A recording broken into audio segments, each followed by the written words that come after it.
Now, the scourge of drug addiction seems to have become irreversibly endemic in Nigeria, defying all manners of intervention from the government through the National Drug Law Enforcement Agency. The downside of this situation continues to adversely reflect on Nigeria's image to the world, which at the moment appears to portray a country in the throes of narcotics crisis, as well as one incapable of harnessing the enormous potential of her youth. Now, what needs to be done? We are now being joined to look at all of this by David Folaranmi, a substance abuse prevention, treatment, and recovery practitioner. Good to see you here on Newsday. Thank you for joining us. Thank you very much for having me. Now, apparently, the issue of narcotics abuse and substance abuse in Nigeria isn't a novel discussion. And we know that a lot of conversations have been directed towards how to curb the prevalence of this crisis we have on our hands. But let's start with looking at how big a problem we have on our hands.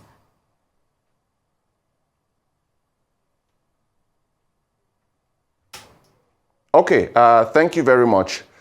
Yes, I know a lot of talk has been surrounded on how we can curb the scourge of drug use. I would say, indeed, we do have a problem on our hands when it comes to substance use in our country. In 2018, the United Nations Office on Drugs and Crime Drug Survey said that between the ages of 15 and 60, we had about almost 20 million Nigerians who had struggled with substance use. And of course, when we got into the COVID era, it was expected that that number was going to triple, if not quadruple. And then right now, we've seen a rise in the use of synthetic drugs. These are drugs that are designed to imitate, the actual effects of other illegal substances. So yes, we do have a big problem on our hands. We see there's been a decrease in the age of initiation into drug use. So we've started seeing young people from the ages of 8, 9, 10 who are struggling with drug use. And then we've started seeing people as young as 13 who are known to have overdosed from the use of substances. So yes, indeed, we have a big problem on our hands. But what could be responsible for this? We know that there have been talks about how some are pressured into going into it. You just mentioned the prevalence of this challenge amongst our youth and children who are even supposed to still be under custody. What exactly is responsible for this? For me, I've always reiterated that substance abuse can be prevented, and it starts from the home, the family unit. So when we have parents who are negligent, or parents who are irresponsible, or parents who do not pay attention to pertinent issues that affect the youth of our generations, one of which is substance use, then you find out that the prevalence just keeps increasing and increasing and increasing. The parents are the custodians of the home. So I believe that if drug abuse is going to be prevented in our society, then that task lies on the laps of the parents. Sometimes when we talk about drug use or drug abuse prevention, you see that parents are not interested in the topic because they just feel that it's not of importance. And so they don't even have adequate knowledge, evidence-based knowledge to pass on to their children. They are not equipped with the right skills to educate their children on drug abuse prevention using age-appropriate mechanisms. So I think the first major problem we have is a lack of effort on the part of parents in the society. Of course, that's not the only reason, but then I think that's the most important reason we have. Yes, but we have government agencies like the NDLEA who are supposed to be at the top of handling situations like this. And we know that, yes, they've issued they've instituted all manner of arms to kind of curb this ongoing issue. For instance, they have the WADA, War Against Drug Abuse. And we know that that has also, raised some thought leaders and traditional leaders in different communities to ensure that they see to it that they, add or put their voice, add their voice to this ongoing battle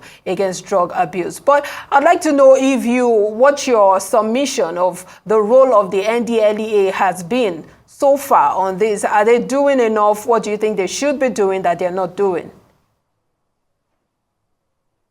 Okay, I think the WADA, War Against Drug Abuse, is an excellent initiative by the chairman, CEO of the National Drug Law Enforcement Agency, retired Brigadier General Buba Marwa, who, since his ascension to office, we have felt the presence of a new sheriff in town. I can tell you this for sure because I work directly with people in rural communities who use drugs. I work directly with people who are struggling with substances. So I also work with people who peddle these substances. So since Brigadier General Buba Marwa took over, we can tell you for sure that there's been a shift in drug abuse in our economy or in our society. However, like I said to him last year at the International Society for Substance Use Prevention Professionals conference, which held in Abuja, I said, sir, the agency is doing an excellent job. However, the agency is outmanned. I mean, what's the number of the men and personnel of the agency compared to the number of citizens we have in the country that they are supposed to look out for? They are supposed to make sure that they are watching over them, that they are not peddling substances and all of that. So I think NDLEA is doing a fantastic job, but NDLEA is going to need further help by the federal government to make their presence more felt. I mean, I was in Asaba last week or thereabout, and I went through some of these drug spots, and I was asking my host, I said, why is it that these people can easily peddle these substances here? And he said the presence of NDLEA is not felt there because the command is far from it. So we need more NDLEA commands, more NDLEA outposts for them to be able to carry out the mandate of the chairman, chief executive. And I think he's doing a very good job. So far, so good. Oh, well, we're still talking about thought leaders and those who are supposed to be at the helm of affairs, pushing this or driving this war and advocacy against drug abuse. We know that when it comes to our entertainment industry, this is one major channel where our youth and children get many or most of their information from. And if those are that, sector, are pushing or making, beautifying or giving a good coloration to drug abuse and substance abuse, what exactly is left for these youths to hold on to? Of course, you talked about the fact that the foundation at the home has already been destroyed. Now, when they go out there, there's also that gate that is not there to prevent them from coming in contact or being seduced or shown how these drugs or these narcotics can make life better for them. And before you answer that, I know we have the Standards Organization of Nigeria. They're supposed to be the gatekeepers when it comes to all of that. But we have many of our songs promoting all of these substances.